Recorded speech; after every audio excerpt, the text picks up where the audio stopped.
بسم الله الرحمن الرحيم. الحمد لله رب العالمين، والعاقبة للمتقين، ولا عدوان إلا على الظالمين. أشهد أن لا إله إلا الله وحده لا شريك له، إله الأولين والآخرين. وأشهد أن نبينا محمدا عبده ورسوله، بلغ الرسالة وأدى الأمانة ونصح الأمة، وجاهد في الله حق جهاده حتى أتاه اليقين. صلوات الله وسلامه وبركاته عليه وعلى آله وأصحابه ومن اهتدى بهديه واستنى بسنته إلى يوم الدين. اما بعد، ایمان آوردن به روز قیامت اصل از اصلهای دین مبین اسلام است. وقتی که رسول الله صلی الله علیه و سلم چه خیلی که در صحیح مسلم آمده است از ایمان پرسیده شدند، چنین جواب دادند: الایمان ان تؤمن بالله و ملائکته و کتبه و رسله و اليوم الاخر و تؤمن بالقدر خیره و شره. ایمان این است که به الله تعالی ایمان داری و به پیغمبر و به فرشتگان کرام ایمان بیاری و به کتابهای الله تعالی ایمان بیاری و به پیغمبران الله تعالی ایمان بیاری و به روز قیامت ایمان بیاری و ایمان این است که به تقدیر نیکی و بدی ایمان بیاری. 6 رکن ایمان است که در باره ایمان به الله عز و جل در جمعه‌های گذشته صحبت کرده بودیم و درباره فرشتگان کرام و درباره پیغمبران خدا و درباره کتاب‌های آسمانی که از جانب الله عز و جل به پیغمبران خدا فرآمده است درباره آنها صحبت کرده بودیم. امروز هم با شما درباره ایمان به روز آخرت، ایمان به قیامت سخن می‌کنیم که این موضوع در حقیقت موضوع دراز است. بنابراین به چند صحبت‌ها شاید دراز دوام می‌دهد. اول اینکه ما باید بدانیم که الله عز و جل ما و شما را به این دنیا به اجل محدود، به اجلی که قدر و مقدارش معلوم است و الله تعالی و کوتاه است، ما را آفریده است و ما و شما را به این دنیا الله عز و جل بیهوده نآفریده است. اولم یتفکروا، خداوند کریم میگوید که آیا مردم فکر نمی‌کنند که ما ان الله خلق السماوات والارض وما بینهما، الله تعالی آن آسمان‌ها و زمین‌ها و آن مخلوقاتی که بین آسمان و بین زمین هست، همه اینها را الله عز و جل بیهوده نآفریده است، بلکه الله عز و جل این همه این را تمام مخلوقات و موجودات را با حق آفریده است، برای بیهوده نآفریده و همه باید این را داند که به نزد الله عز و جل باز می‌گردد. در سوره مؤمنون الله عز و جل ثواب می‌دهد و با همراهی ثواب خود سرزنش می‌کند، ملامت می‌کند: افحسبتم انما خلقناکم عبثا وانکم الینا لا ترجعون. آیا شما گمان می‌کنید که ما شما را به این دنیا به بیهودگی آفریدیم، برای بازی آفریدیم، برای بیهوده لهو و لعب آفریدیم و شما گمان می‌کنید که وانکم الینا لا ترجعون، به نزد ما باز نمی‌گردید؟ یعنی گمان می‌کنید که من شما را به این دنیا بیهوده آفریدم و گمان می‌کنید که شما به نزد من باز نمی‌گردید؟ یعنی معنای سوال خداوند بزرگ این است که البته که من شما را بیهوده نآفریدم، بلکه برای عبادت آفریدم و همه شما به نزد من باز می‌گردید. گفت الله عز و جل برای ما هشیار می‌کند، خبر می‌دهد. قیامت به دو تقسیم می‌شود: قیامت صغری و قیامت کبری. قیامت صغری قیامت خردی. مقصد از قیامت خردی یعنی موت هر یک انسان است. بنابراین حافظ ابن کثیر رحمة الله علیه در بدایه و نهایه از بعض عالم‌ها نقل کردن که من مات فقط قام قیامت و کدام انسانی که اگر از دنیا وفات کند در حقیقت قیامتی او قایم شده است. یعنی قیامتی او همین است. قیامت کبرا که زمین و آسمان و تمام مخلوقات و موجوداتی که در این عالم است با امر پروردگار که به اسرافیل امر می‌کند و اسرافیل علیه السلام به سور پف می‌کند با برابر این تمام مخلوقات و موجوداتی که در روی زمین هست از این عالم می‌گذرد. این قیامت کبرا است، قیامت کلانی است که این عالم، این دنیایی که خدای بزرگ آفرید این همه بر هم می‌خورد. در واقع این در دیگر جمعه‌ها انشاءالله صحبت می‌کنیم. لیکن قیامت خوب چه که ذکر کردیم کسی که از این دنیا وفات می‌کند در حقیقت قیامتی را قایم شده است. لیکن حافظ ابن کثیر رحمة الله علیه گفتند که بعضی جاهلان و بی‌سوادان این سخن عالمان را که من مات فقد قامت قیامت و کدام انسانی که وفات کرد در حقیقت قیامتش قایم شد این را دیگر تأویل‌های خطا و غلط می‌کنند. می‌گویند که کسی که مراد قیامتش قایم می‌شود یعنی که قیامت کلامی نیست، یعنی که هر یک کس وقتی که ما قیامت او را تمام شد یعنی او به قیامت گرفتار شد تمام با همین دنیا ابدالآباد می‌ایستد و این دنیا کامل می‌شود. گفته که مقصدهای یعنی بی‌ضد و خطا مخالف شریعت اسلام مخالف سخن‌های خدای پیامبر است که البته این سخن بی‌نهایت سخن درجه باطل و درجه سخت باطل است. بنابراین قیامت آن انسانی که پیش از واقع شدن قیامت کلامی از این دنیا می‌گذرند حقیقت قیامت آنها قایم شد. لیکن آنهایی هستند که پیش از قیامت در این دنیا زندگی می‌کنند و بر بالای آنها قیامت قایم می‌شود. چه خیلی که رسول الله صلی الله علیه وسلم فرمودند بدترین انسان‌های روی زمین آنهایی پیغمبرها و فقط می‌رسانند و آنهایی که برای آنها قیامت قایم می‌شود. زیرا پیش از قیامت قایم شدن الله عزوجل تمام مؤمن‌ها مسلمان‌هایی که ذره به یگانگی الله عزوجل در قلب آنها ایمان است همه آنها را جان آنها را می‌گیرد. قیامت به آنهای قایم می‌شود که در روی زمین الله می‌گوید انسان‌ها نمی‌مانند. انسان‌هایی می‌شوند که در روی زمین در کوچه‌ها در نزد مردم فاحشگی و گناه‌ها می‌کنند.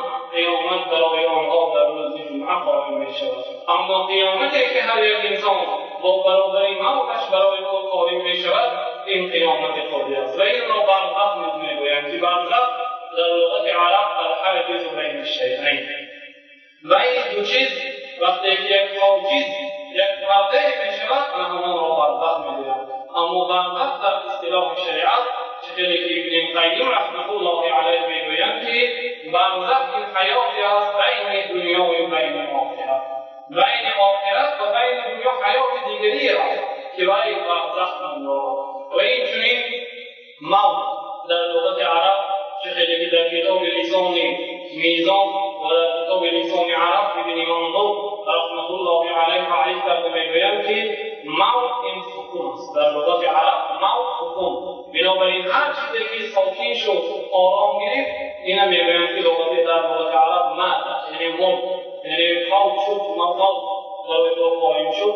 هر چیزی که سکون کند از حرکت وقتی که باز ایستاد این البته که وفات کرد. اما در شریعت اسلام موت کندشوی تعلقیت روح با بدن وقتی که علاقه بین روح و بین جسد کنده می‌شود و روح از جسد بیرون می‌براید این حالت موت می‌گویند که موت بین این حیاتی هست. البته موت در لغت عرب ساکنی است، آرامی است. وقتی شخصی که از این دنیا وفات می‌کند ما اگر به حالت او نظر کنیم او ساکن می‌شود، آرام می‌شود، از حرکت باز می‌ایستد، لیکن این معنی آن ندارد که او ابدالآباد آرام است، بلکه حقیقت موت انتقال من الدار الی الدار، انتقال از این حوالی به آن حوالی است. فقط که از در نظر ما را چه که مسافر از نزد ما می‌رود این هم سفر است، سفری بی بازگشت است، سفری که گشته برگشتن به این حیات یعنی فانی و حیات موقتی ندارد. و این موت عجایبش آن است که اجل و وقت او برای ما معلوم است. این را فقط پروردگار عالم الله عز وجل بداند. ان الله عنده علم الساعه وينزل الغيث ويعلم ما في الارحام وما تدري نفس ماذا تكسب غدا وما تدري نفس بأي أرض تموت إن الله عليم خبير. البته در نزد الله تعالی است علم قیامت کی قایم می شود این را الله جل جلاله بداند. آن بی‌سوادان و جاهلانی که روز قیامت و سال قیامت را بیان کردند آنها با برابر بیان کردن این روز قیامت از دین مقدس اسلام خارج میشوند. برای آنکه علم قیامت را یگانه الله تعالی میداند، نه فرشته دفتر پروردگاری، نه جبریل داند و نه پیغمبری مقرب و پیغمبری مرسل که بهترین این مخلوقات جناب رسول الله هستند. من مسئول عنها اعلم منها. این مسئله قیامت را وقتی که جبریل پرسید که متى الساعه قیامت کی می شود، من مسئول عنها بعالم من السائل. پرسیده شده در این مسئله از پرسنده عالم نیست. همه به این مسئله بی‌سواد است. یگانه الله عز و جل می‌داند که قیامت کی می شود. و یعلم ما فی الارحام. الله تعالی می‌گوید که الله تعالی می‌داند آن کودک‌هایی که در شکم مادران است. حالا دختر است، حالا شوهر نکرده، لیکن الله عز و جل می‌داند که فرزندان اولین فرزندش چی می شود، دومین و دیگریش چی می شود، یا آیا این دختر صاحب فرزند می شود یا نه، یا اینکه فرزنددار می شود یا فرزندش وفات می کند. همه این را می داند که این البته این آیه‌ای که خداوند میگوید که آن چیزی که در شکم‌های مادران است این الله می داند، این معنایش این نیست که امروزه آن جهازهایی که در شکم مادران جنینی که از آن را اثبات می‌کند بردازند، این معنای آن ندارد که امروز عالمای طب یعنی آن چیزی که در شکم است آن نمی‌دانند، بلکه اینها حتی 9 ماهه هم خطا می‌کنند. در تجربه‌ها معلوم است که آنها 100% به این جواب نمی‌دهند که پسر است یا دختر است.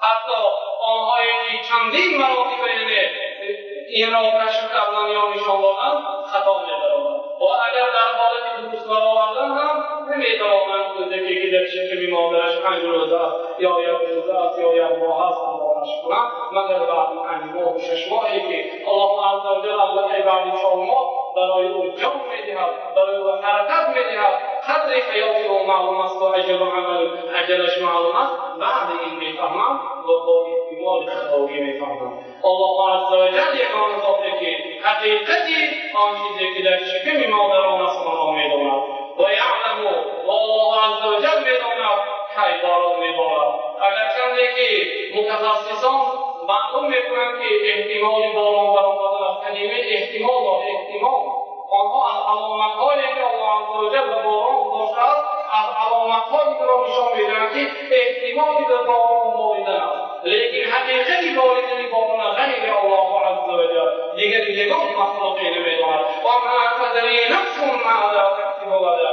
و یگان نفس نمی‌داند که فردا چیکار می‌کند. و ما تدری نفس بأی أرض تموت. و یگان انسان نمی‌داند که فردا در کجا وفات می‌کند. ان الله علیم خبیر. الله عز و جل علیم است، دانا است، الله تعالی خبیر است، از همه کار باخبر است. بنابراین اجل برای یگان انسان معلومی نیست و الله عز و جل انسان را خلق کرد و برای او مردن را چیز حتمی و لازمی گرداند. و ما جعلنا لبشر من قبلک الخلد. الله عز و جل به پیغمبر صلی الله علیه و سلم خطاب می‌کند. ما برای یگان کس پیغمبر صلی الله علیه و سلم در این دنیا ابدی زندگی کردن را ننوشتیم. برای یگان کس ابدیت را ننوشتیم. کل نفس ذائقة الموت. من نفسش زنده موت است. همه از این دنیا می‌گذرند. اگر کسی در این دنیای فانی اگر باقی ماندنی می‌بود، یگانه رسول الله صلی الله علیه و سلم بهترین مخلوق الله عزوجل، محبوبترین مخلوق پروردگار جناب رسول الله محمد بن عبدالله زنده می‌ماندند. وقتی که حضرت عایشه میگویند ابوبکر صدیق رضی الله عنه در در محله مدینی منوره در بالای محله بودند، جناب رسول الله صلی الله علیه وسلم از دنیا گذشتند که البته قصه وفات پیامبر صلی الله علیه وسلم این خودش موضوع خاصی است که در این دیگر اجتماعات صحبت کردیم. وقتی که رسول اکرم صلی الله علیه وسلم وفات کردند در مسجد آوازه شد که پیامبر صلی الله علیه وسلم وفات کردند. حتی بعضی‌ها یعنی به حیرت آمدند که این محمد صلی الله علیه وسلم که در مدت 23 سال دین مقدس اسلام را بیان کرد، این اگر از دنیا بگذرد دیگر چه شود؟ یعنی اسلام دین مقدس اسلام را آخر رسید. یعنی وقتی که اساسگذار دین مقدس رساننده پیغمبر رسول این دین اگر وفات کند چی شود؟ عاقبت به حیرت آمدند و حضرت عمر میگویند که والله قسم به نام الله که محمد نمرده است و محمد نمیمیرد و حالا گشته محمد بیدار میشود و آمده دست و پایهای آنهایی که محمد مرد گفتند آن را میبرد و قسم میخورد در مسجد. وقتی که به جناب ابوبکر صدیق خبر رسید، حضرت ابوبکر به حجره پیغمبر در آمدند.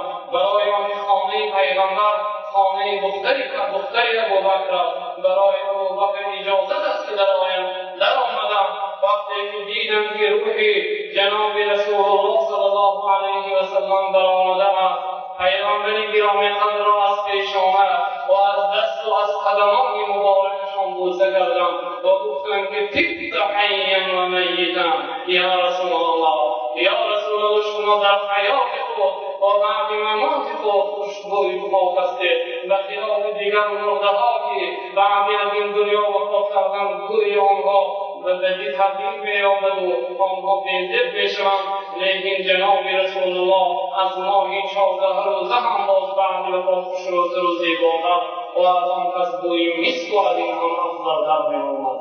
سپس حضرت ابوبکر گفتند که لا یذیقنک الله موتتین ابدا، هیچگاه یا رسول الله شما 2 مراتب موت را نمی‌چشید. یعنی البته که شما از این دنیا که گذشتید عاقبت شما جنت است. گفت پیغمبر خطاب کردند و به مسجد برآمدند. سپس به بالای منبر برآمدند. وقتی که جناب ابوبکر به بالای منبر برآمدند، همه عمر را ترک کرده به نزد ابوبکر آمده نشستند. حضرت ابوبکر رضی الله عنه به الله تعالی حمد و ثنا گفتند. سپس گفتند که الا من کان یعبد محمدا فان محمدا قد مات و من کان یعبد الله فان الله حی لا یموت. آگاه باشه کدام انسانی که اگر محمد در دنیا عبادت میکرده باشد دانید که محمد وفات کرد.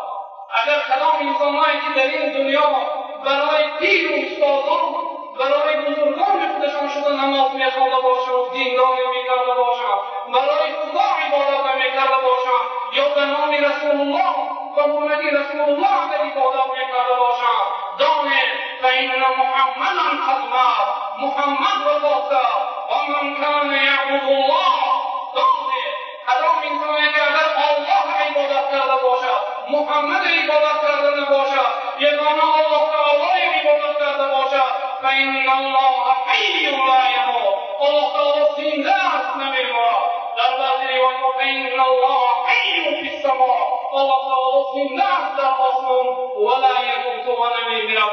گفته وقتی که سخن گفتم با آیت قرآن قرائت کرده که خدا میگوید انک میت و انهم میتون، تو وفات میکنی پیغمبر و امتها میکنی وفات میکنند، یگان کس در این دنیا باقی نمیماند. سپس حضرت ابوبکر دیگر آیتی را قرائت کردند و ما محمد الا رسول قد خلت من قبله الرسل. محمد کی بود؟ یک رسول بود. و ما محمد الا رسول، محمد یک پیغمبری بود. قد خلت من قبله الرسل، از آتش پیغمبران گذشته بودند. افاین مات، اگر پیغمبر از این دنیا وفات اومد و این قلم او قتل یا اینکه پیغمبر اگر از این دنیا کشته شود انقلبتم علی اعقابکم و صفای خود باز میگرده، یعنی از دین مقدس اسلام روی میگردانید. اگر پیغمبر مرد پیغمبر کشته شود چیزی که دیگر پیغمبرها وفات کردند، بعضی پیغمبرها کشته شدند، اگر مانند آنها پیغمبر یا وفات کند یا کشته شود انقلبتم علی اعقابکم، شما به صفای خود برمیگردید. و من ینقلب علی عقبیه فلن یضر الله شیئا، کدام انسانی که به صفا برگردد یعنی از دین مقدس اسلام روی گرداند و سرش تنگی ها باید زفتی ها باید و از دین مقدس اسلام روی گرداند فلن یضر الله شیئا، این انسان با الله تعالی یکون چیزی را ضرر نمیآورد. الله تعالی ضرر نمیآورد. نماز را ترک کند، ریشش باشد در دنیا از دین خطا نشینی کرد و از مسجد روی گرداند فلن یضر الله شیئا، خود داند که خدا ضرر نمیبیند، دین خدا ضرر نمیبیند، این خود داند که خودش ضرر میبیند. و سیجزی الله الشاکرین، و زود است که الله تعالی بندگان شکرگوی جزای می‌دهد. کدام انسانی که در دین در حالت خرسندی و در حالت مشقت ثابت مستحکم می‌ایستند، با وفات پیغمبران و عالمان و با دیگر مصیبت‌ها و امت اسلام، این دین مقدس اسلام از آن روزی که پیغمبر صلی الله علیه و سلم به این دین دعوت می‌کنند تا روز قیامت مصیبت‌ها، مشکل‌ها، مشقت‌ها، لیکن یکم مصیبت و مشقتی که در طول تاریخ اسلام و بعد تاریخ اسلام تا روز قیامت می‌آید، یکم مصیبت مانند مصیبت موت پیغمبر صلی الله علیه و سلم. از همه مصیبت کلام برای مسلمانان موت پیغمبر صلی الله علیه و سلم. با وجود این الله تعالی میگوید و من ینقلب علی عقبیه، کسی که اگر به خطای خود خطا نشینی کند از دین مقدس اسلام روی گرداند فلن یضر الله شیئا، این با الله عز و جل یگان ضرر نمی‌آورد. بنابراین محترم جماعت، البته که در حق موت و در حق این چیز به نهایت صحبت‌های دراز است. از سبب گذشتن وقت صحبت به پایان می‌رسانیم. این موت برای همه آمدنی است که انشاءالله جمعه آینده بعضی دوام صحبت را انشاءالله دوام میکنیم. حتی در بعضی کتاب‌ها مانند ابن قدامه رحمة الله علیه از عالمان گذشتگان بسیار واقعات حادثه سخن‌های آنها را نقل کردند که بعضی عالم‌ها رحمة الله علیه و بعضی شاگردانشان گفتند ای فلانی، یک سخنی را میگویم که برای یگان کس نگفته بودم، برای تو نیز نمیگویم، برای تو میگویم، یگان کس نگفتم و به هیچ کس نمیگویم غیر تو. 30 سال این جانب به دل همین مسجد می‌درایم و وقتی که می‌درایم گمان نمی‌کنم که من گشته در نماز آینده برمیگردم، یعنی با همین اعتقاد برمیگردم که یا به مسجد می‌درایم که آخرین نمازخانه من در مسجد همین است. حتی یک قصه دیگری را نقل کردن، یک عالم یک مهمان را به نماز به امامتی گذراند، گفتن که به ما امام شد، گفت به شرطی که به شما دیگر امامتی نمی‌کنم، این را امامتی می‌کنم به همین نماز، به دیگر نمازها امامتی نمی‌کنم. گفتن که وای حق وای به حال تو حال تو گمان دیگر نمازها زنده هستیم. یعنی چه ابن عمر گفتن اگر یکی شما صبح کند سحر پگاهی از خوابش بخیزد، گمان کنند که بیگاهی را برده نمی‌کند. با همین شما باید به این خلاف زندگانی کرده، همیشه برای موت تیاری کنید، زیرا که یگان انسان نمی‌داند که کی وفات می‌کند. شاید به لحظه‌هایی که چقدر خبرها هست انسان‌ها می‌گویند که فلانی یک 5 دقیقه همراهی من بیشتر صحبت می‌کرد وفات کرد. بنابراین هیچ کس نمی‌داند. حتی بعضی عالم‌ها می‌گویند که جوانان از هم موی سفید دارید، موی سفیدها زیاد است یا جوان‌ها زیاد است. موی سفیدها کم هستند، برای آنکه اکثریت انسان‌ها به سن موی سفیدی نرسیده وفات کردند، تا این درجه نرسیده وفات می‌کنند. بنابراین هیچ‌گاه این موت مردن به جوان‌ها نوشته نمانده است. بنابراین در تمام لحظه‌ها شخص عاقل و مسلمان همیشه گمان کند که او اما در حدیث متکلم فی اسنادش خبر ضعیف‌تر هم است که باید پیغمبر پیشت نماز خوب باشند که صلوا صلاة الموظفین، نماز خونه دلتان باز کنید، دلتان رو باردار بمونید. نماز خونه نماز خیر خوش، یعنی دو رکعت همین نماز آخری نماز خونه. اگر یک انسان داند که بعد نماز جمعه را خواب میکند، آخرین نماز آخرین سجده‌ای که در پیشواش پروردگار می‌گذارد همین نماز است، چه نماز می‌خواند با تمام خشوع و خضوع خلق نماز می‌خواند. انا همیشه نماز می‌خوانم. حضرت حذیفه رضی الله عنه بیمار بودند، وقتی که روزی که موتشان نزدیک شده بود، البته حس می‌کردند که از این دنیا وفات می‌کنند. سحری بعد نماز بامداد گذاشتن گفتند که اللهم انی اعوذ بک من صداع الی النار. پروردگارا من به تو پناه می‌طلبم از آن تضادی که بازگشتی و به آتش دوزخ است. پروردگارا من از آن سحری که بیگاهی و داخل دوزخ است، عاقبت آن دوزخ است می‌خواهی پناه می‌جویم. پروردگارا من از آن پگاهی که بیگاهی و آتش دوزخ است از آن پناه می‌جویم گفته وفات کردم. سبحانك اللهم و بحمدک اشهد ان لا اله الا انت استغفرک و اتوب الیک.